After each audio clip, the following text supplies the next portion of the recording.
వల్లి చెంప పగలగొట్టి భాగ్యానికి ఊహించని షాక్ ఇచ్చిన రామరాజు. మరి రామరాజు అసలు భాగ్యానికి ఏం షాక్ ఇచ్చాడు, ఏం జరిగింది తెలుసుకోవాలనుకుంటే వీడియోని చివరి వరకు మిస్ కాకుండా అయితే చూసేయండి. ఇక్కడ చూస్తే వల్లి అయితే అక్కడ ఉన్న బావిలో దూకి మీరు నన్ను కాపాడినా సరే, మీరు వెళ్ళిపోయిన తర్వాత మళ్ళీ అందులో దూకి చచ్చిపోతాను, నా బావ లేకుండా నేను బ్రతకలేను అని చెప్పేసి అంటూ ఉంటుంది. నువ్వు మమ్మల్ని బ్లాక్మెయిల్ చేస్తున్నావు, నా మీద అంత ప్రేమ ఉన్నదానివే అయితే నన్ను ఇంతగా మోసం చెయ్యవు, మీ అమ్మ మాటలు విని ప్రతిసారి నన్ను మోసం చేస్తూనే వచ్చావు అని చెప్పేసి అంటూ ఉంటాడు. ఇక నిలదీస్తాడు చందు అయితే, లేదు బా, నేను నేను మా అమ్మ మాటలు విని తప్పు చేశాను, నా కాపురం నిలబడుతుందంటే తప్పు చేశాను, కానీ లేకపోతే నేను ఈ తప్పు చేసేదాన్నే కాదు అని చెప్పేసి బ్రతిమలాడుతూ ఉంటుంది. నా కాపురం లేకపోతే నేను చచ్చిపోవడానికి సిద్ధంగా ఉన్నాను, నాకు నా కాపురం కావాలి, నా బా కావాలి, నా బా అంటే నాకు ప్రాణం అని చెప్పేసి అంటూ ఉంటుంది. ప్రాణమైనా ఏమైనా మీ అమ్మ మాటలు విని మళ్ళీ మళ్ళీ నన్ను మోసం చేస్తూనే ఉంటావు. నువ్వు మీ అమ్మ మాటలు విన్నంత కాలం నువ్వు నన్ను మోసం చెయ్యకుండా నిజాయితీగా ఉంటావనే నమ్మకం లేదు. ఎందుకంటే మీ అమ్మ తప్పుల మీద తప్పులు చేసి అబద్ధాల మీద అబద్ధాలు చెప్పి కాపురాన్ని నిలబెట్టాలని చూస్తుంది. అబద్ధాల మీద కాపురాలు నిలబడవని, నీతి నిజాయితీగా ఉన్న బంధం మాత్రమే బలంగా ఉంటుందని మీ అమ్మకు కానీ మీ నాన్నకు కానీ తెలియదు. ఇప్పుడు కూడా వాళ్ళు పశ్చాత్తాపంతో మాట్లాడడం లేదు. పోలీస్ కేసు పెడతాము, గృహహింస చట్టం ద్వారా మేము కేసు పెట్టిస్తాము అని అంటున్నారే తప్ప వాళ్ళలో ఎక్కడా పశ్చాత్తాపం కానీ తప్పు చేశామనే ఒక గిల్టీ కానీ వాళ్ళలో కనిపించడం లేదు. అంటే ఇంకా వాళ్ళు మా మీద కక్ష కట్టే ఉన్నారు, మా కుటుంబాన్ని రోడ్డుకి ఈడ్చాలని అనుకుంటున్నారు అని చెప్పేసి చందు అంటూ ఉంటాడు. లేదు బా, వాళ్ళతో నాకు ఏ సంబంధము వద్దు, నాకు నువ్వే కావాలి, నాకు మా అమ్మ వద్దు అని చెప్పేసి అంటూ ఉంటుంది. అమ్ముడు, ఏంటమ్ముడు అలా మాట్లాడుతున్నావు, నీకోసమే కదా ఇదంతా చేసింది, నువ్వు నోరుమి, నువ్వు మాట్లాడావంటే నేను ఇప్పుడే నీ కళ్ళ ముందే చచ్చిపోతాను, నీ కారణంగా నా కాపురం కొల్లేరైపోతుంది అని చెప్పేసి అంటూ ఉంటుంది. ఈలోగా రామరాజు అక్కడికైతే రాని వస్తాడు.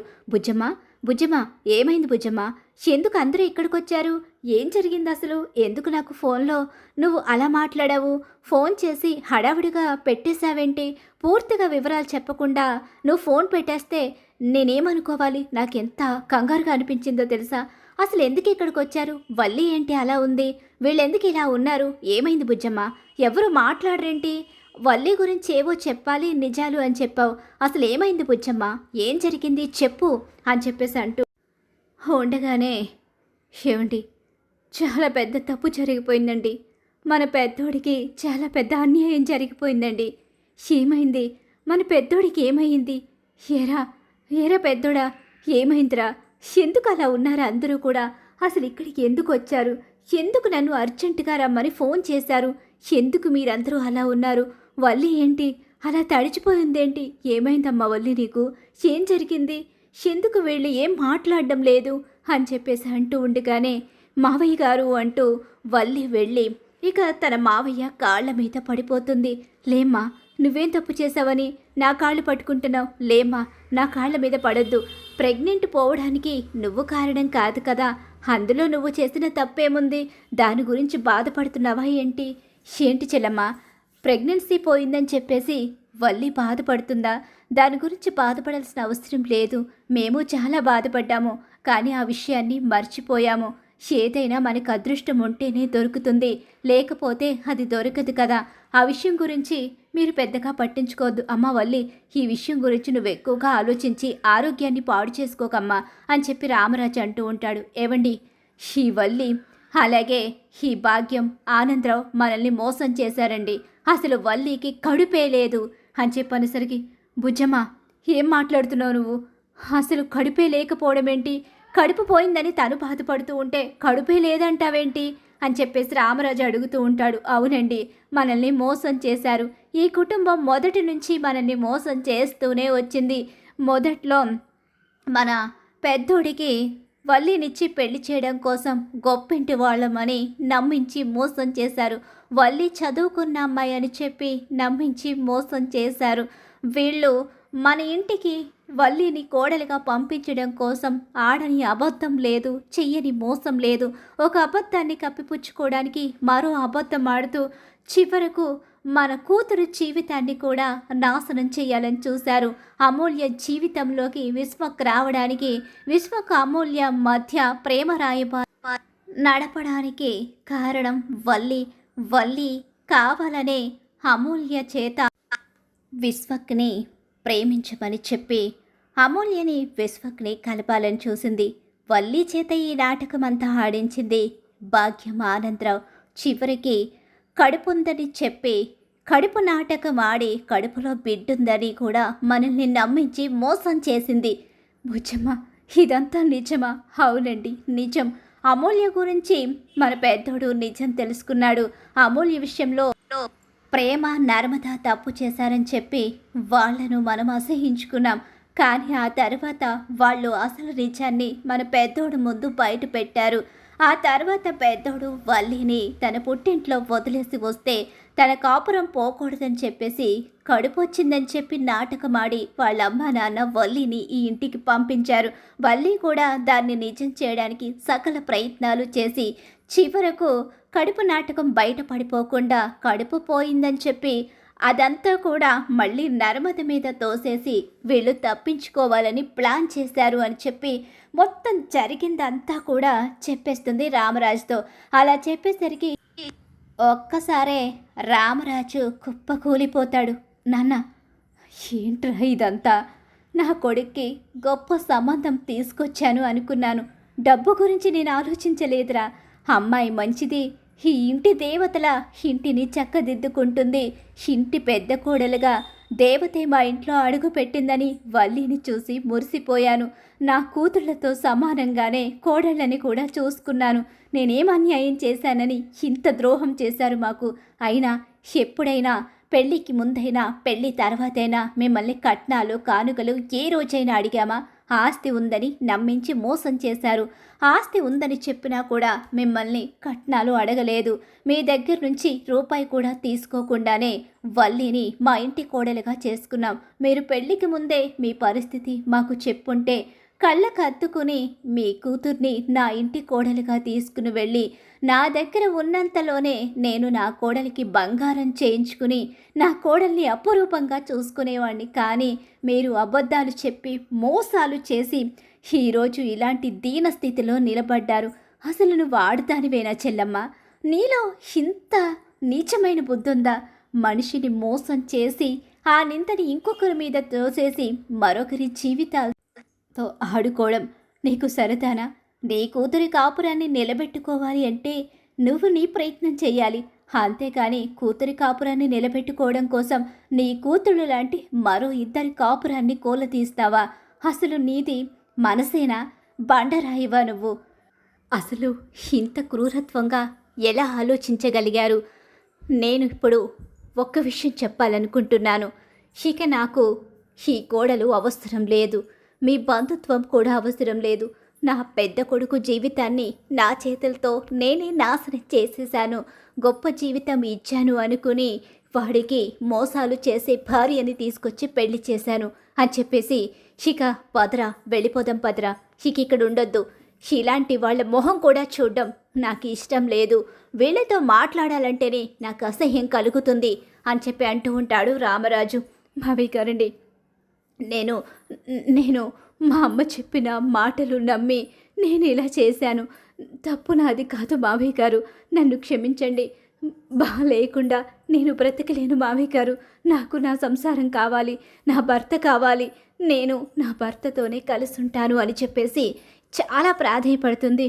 అన్నయ్య గారు, మమ్మల్ని క్షమించండి అన్నయ్య గారు, ఇంకెప్పుడు తప్పులు చేయం అని చెప్పేసి అంటూ ఉంటుంది. ఇక భాగ్యమైతే లేదు నాన్న, వీళ్ళు తప్పులు చెయ్యమని చెప్తూనే ఉంటారు, కానీ మళ్ళీ తప్పులు చేస్తూనే ఉంటారు. వీళ్ళకి తప్పులు చేయడం అలవాటు, మోసాలు చేయడం అలవాటు. వీళ్ళు చేసిన తప్పుల్ని ఇంకొకరి మీద తోసేసి వాళ్ళు బాధపడుతూ ఉంటే వీళ్ళు చూసి ఎంజాయ్ చేస్తూ ఉంటారు. వల్లి అలాగే వీళ్ళిద్దరూ ఇక ముగ్గురు ఒకలాంటి వాళ్ళే. ఇప్పుడు వీళ్లతో పాటు ఈ సుకన్య కూడా తోడయ్యి ఈ నలుగురు కలిసి మన కుటుంబాన్ని నాశనం చెయ్యాలని చూస్తున్నారు. వీళ్ల మాటలు నమ్మి వల్లిని ఇక్కడి నుంచి తీసుకువెళ్ళడం కుదరదు నాన్న అని చెప్పేసి అంటూ ఉంటాడు. విన్నావు కదా, నా పెద్ద కొడుకు ఏం చెప్పాడో విన్నారు కదా, వాడి నిర్ణయమే నా నిర్ణయం. ఆ నిర్ణయంలో ఎలాంటి మార్పు ఉండదు. వాడు నీతో కలిసి ఉండడానికి ఒప్పుకోవడం లేదు. మోసాలు చేసేవాళ్ళంటే వాడికి అసహ్యం. వాడు చిన్నప్పటి నుంచి ఎప్పుడూ మోసం చెయ్యలేదు, అబద్ధం చెప్పలేదు. చిన్న విషయంలో కూడా అబద్ధం చెప్పి ఎరగడు. ఈ నాన్న దగ్గర ఏ నిజాన్ని వాడు దాచిపెట్టలేదు. ఎప్పుడు నిజాయితీగా వాడు ఏం చేసినా ఒప్పుకోవడమే తప్ప తప్పు చేయడం అనేది వాడికి తెలియదు. అలాంటి వాడి జీవితంలోకి నువ్వెలా వచ్చావో నాకు ఇప్పటికీ అర్థం కావడం లేదు. వాడికి పెళ్లి చేయాలనే తొందరలో నేను మీ విషయంలో ఏది పట్టించుకోకుండా నేను వాడి పెళ్లి చేసేశాను. ఎలాంటి ఎంక్వైరీ చేయకుండా మీ మాటలు నమ్మి నువ్వు మంచిదానివనుకుని నా ఇంటి కోడలిగా తీసుకుని వెళ్ళి నా ఇంటి కొరివి నేనే పెట్టుకున్నానని అర్థమవుతుంది. ఒక ఆడపిల్ల జీవితాన్ని నాశనం చెయ్యాలని చూశావు. తోడి కోడళ్ళ భవిష్యత్తుతో ఆడుకున్నావు.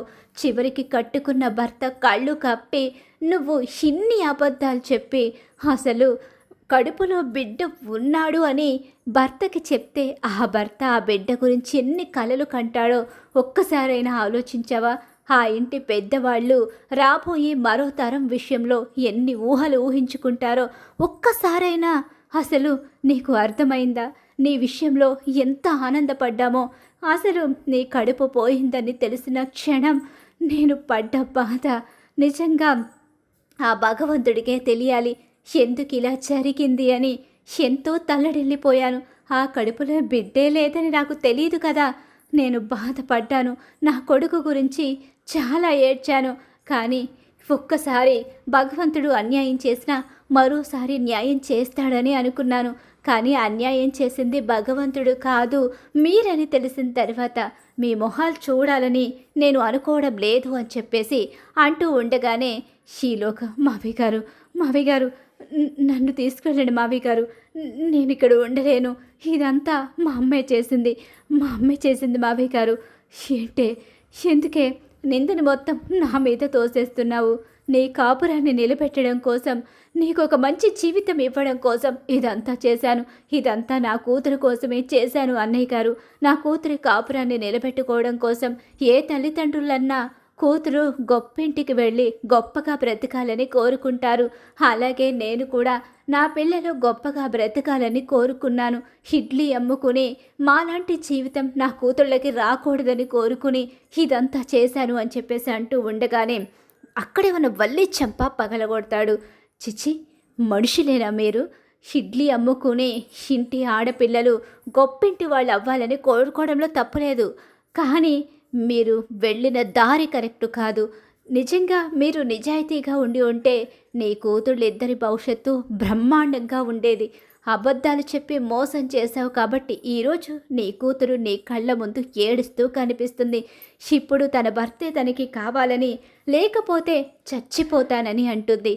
చంపేసుకుంటావా నీ కూతుర్ని అని చెప్పి అడిగేసరికి, అయ్యో అన్నయ్య గారు, కూతుర్ని చంపుకోవడానికా ఇన్ని అబద్ధాలు ఆడింది? ఇంతగా అందరినీ మోసం చేసింది. మరి ఇప్పుడేం చేయాలనుకుంటున్నావు? మీరే మాకు ఏదో ఒక దారి చూపించండి అన్నయ్య గారు. అస్సలు నేను తప్పులు చేశాను. మిమ్మల్ని క్షమించమని మీ కాళ్ళు పట్టుకుంటాం అన్నయ్య గారు. మమ్మల్ని క్షమించి నా కూతురి కాపురాన్ని నిలబెట్టండి. సరే అయితే వల్లిని నేను తీసుకువెళ్తాను. వల్లి తప్పు చేసింది, కానీ వల్లి చేతి తప్పులన్నీ చేయించి వల్లిని మా ఇంటికి పంపించి వల్లి కూడా అబద్ధాలు మోసాలతో బ్రతికేలా చేసిన నువ్వు మరింతగా తప్పు చేసి మరింత ద్రోహం చేశావు. నువ్వు నా కుటుంబానికి అన్యాయం చేసి నా పెద్ద కొడుకు భవిష్యత్తుతో ఆడుకున్నావు. కానీ ఒక్క మాట, నీ కూతుర్ని నా ఇంటికి తీసుకుని వెళ్ళాలి అంటే నువ్వు నాకు ఒక్క మాట ఇవ్వాలి. అన్నయ్య గారు, మీరు ఏం చేయమన్నా చేస్తాను. నా కూతురు కాపురం మీరు నిలబెడతాను అంటే, నా కూతుర్ని అల్లుడిని ఒకటి చేస్తాను అంటే ఏదైనా చేస్తాను.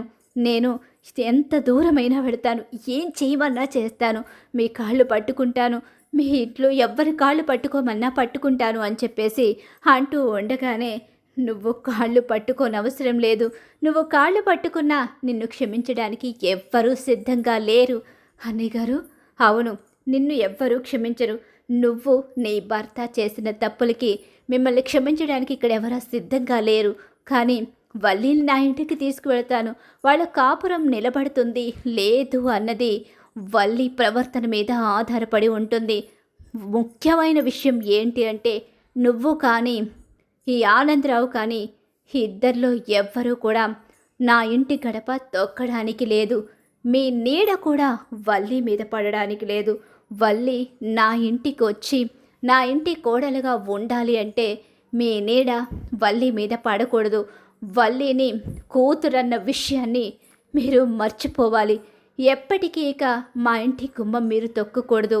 మీ ఇంటికి వల్లి రాకూడదు. ఇక అలా కనుక వచ్చింది అంటే ఆ రోజే వల్లికి ఆ ఇంట్లో చివరి రోజు అవుతుంది. నువ్వు కనుక ఫోన్ చేసి నీ కూతురికి లేనిపోనివన్నీ ఎక్కించి మోసాలు చెయ్యమని, అలాగే అబద్ధాలు చెప్పమని నీ ఇష్టం వచ్చినట్టు నూరిపోస్తే ఆ రోజు నీకు ఆఖరి క్షణం అవుతుంది. మీ ఇద్దరూ మాట్లాడుకోవడానికి లేదు. మీ ఇద్దరి మధ్య ఉన్న బంధాన్ని ఇప్పటికిప్పుడు తెంపేసుకుని మీ ఇద్దరు తల్లి కూతుళ్ళన్న విషయాన్ని మర్చిపోతేనే తనని నా ఇంటి కోడలుగా తీసుకుని వెళ్తాను.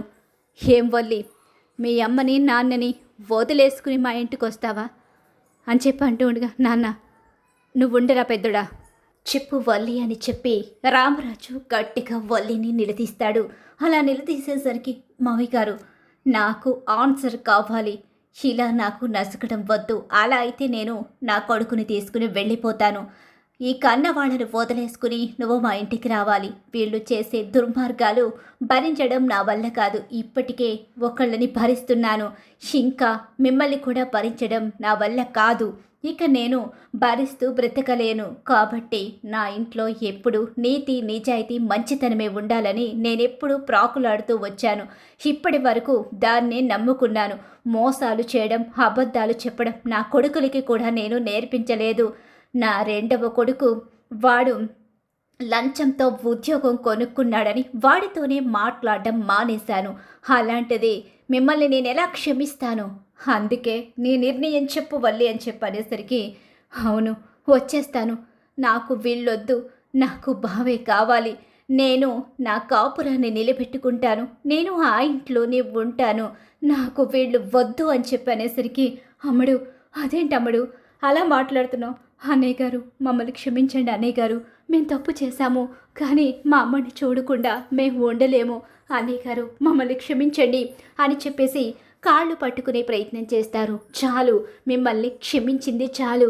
ఎన్నో విషయాల్లో క్షమించి లక్షలు లక్షలు వ్యాపారం నష్టపోయారు అంటే డబ్బులిచ్చి మేము మోసపోయామని అర్థం చేసుకునేసరికి అంతా చేదాటిపోయిందని తెలుసుకున్న తర్వాత కూడా మిమ్మల్ని క్షమించడం నా వల్ల కాదు. అసలు మీరు చేసిన మోసాలకి నేనైతే పోలీస్ కంప్లైంట్ ఇచ్చి జైల్లో పెట్టించాలి. కానీ ఈ రామరాజుకి ఇంకా నీతి నిజాయితీ బ్రతికే ఉంది కాబట్టి మీ విషయంలో ఆ పని చేయలేకపోతున్నాను.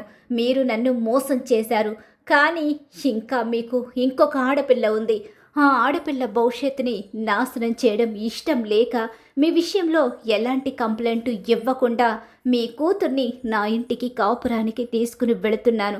మీ కూతురు నా కొడుకు సంతోషంగా ఉండాలి అంటే మీ నీడ మీ కూతురు మీద పడడానికి లేదు. దానికి ఒప్పుకుంటేనే వల్లి ఇక్కడి నుంచి వస్తుంది. మనస్ఫూర్తిగా సిద్ధమైతేనే తన కాపురం నిలబడుతుంది. ఎక్కడ ఒక చిన్న అనుమానం వచ్చినా మరుక్షణమే మీ కూతురు మీ ఇంట్లో ఉంటుంది. ఆ విషయాన్ని గుర్తు పెట్టుకుని అలా ఉండగలను అని నిర్ణయించుకుంటేనే ఇక నువ్వు ఆ ఇంటికి రావాలి అని చెప్పేసి ఇక చాలా గట్టిగా అయితే చెప్తాడు. నాన్న లేదురా, నేను చెప్పింది నువ్వు వింటావని తెలుసు. నీ జీవితాన్ని నాశనం చేసింది నేనే నా చేతులతో. ఇలాంటి అమ్మాయిని తీసుకొచ్చి నీ జీవితంలో పెట్టి చాలా పెద్ద తప్పు చేశాను. నేను చేసిన తప్పుని సరిదిద్దుకోవాలి అంటే వల్లి మారాలి. వల్లి మారాలి అంటే తన తల్లిదండ్రుల నీడ వల్లి మీద పడకూడదు. అప్పుడే వల్లిలో మార్పు వస్తుంది. అందుకనే నేను ఈ కండిషన్ పెట్టాను. దీనికి ఒప్పుకుంటే తనని తీసుకుని బయలుదేరదాం అని చెప్పనేసరికి రామరాజు మాటని కాదనడు కదా. ఇక తప్పనిసరి పరిస్థితిలో ఒప్పుకుంటాడు చందు కూడా. ఇక వాళ్ళైతే సైలెంట్ అయిపోతారు. మాకు మా కూతురు కాపురమే ముఖ్యం అన్నట్టుగా తలదించుకొని నిలబడతారు. వాళ్ళు ఒప్పుకున్నా ఒప్పుకోపోయినా నేను మీ వెంట వచ్చేస్తాను మావయ్య గారు, పదండి, నాకు వాళ్లతో అవసరం లేదు అంటూ కన్న వాళ్ళని వదిలేసుకుని కాపురమే కావాలి అంటూ ఇక భాగ్యానికి షాక్ ఇచ్చి వల్లి వాళ్ళ వెంట వెళ్ళిపోతుంది. అలా రామరాజు ఊహించిన షాక్ అయితే ఇవ్వబోతున్నాడు భాగ్యం వాళ్ళకి. మరి ఖచ్చితంగా రాబోయే కథలు ఇలా అయితే జరగబోతుంది. ఇలానే జరగాలని మీరు కోరుకుంటున్నారా? అయితే వీడియోని తప్పకుండా లైక్ చేయండి. మీరు ఇచ్చే ఒక లైక్ సపోర్ట్ అండ్ ఎంకరేజ్మెంట్గా ఉంటుంది.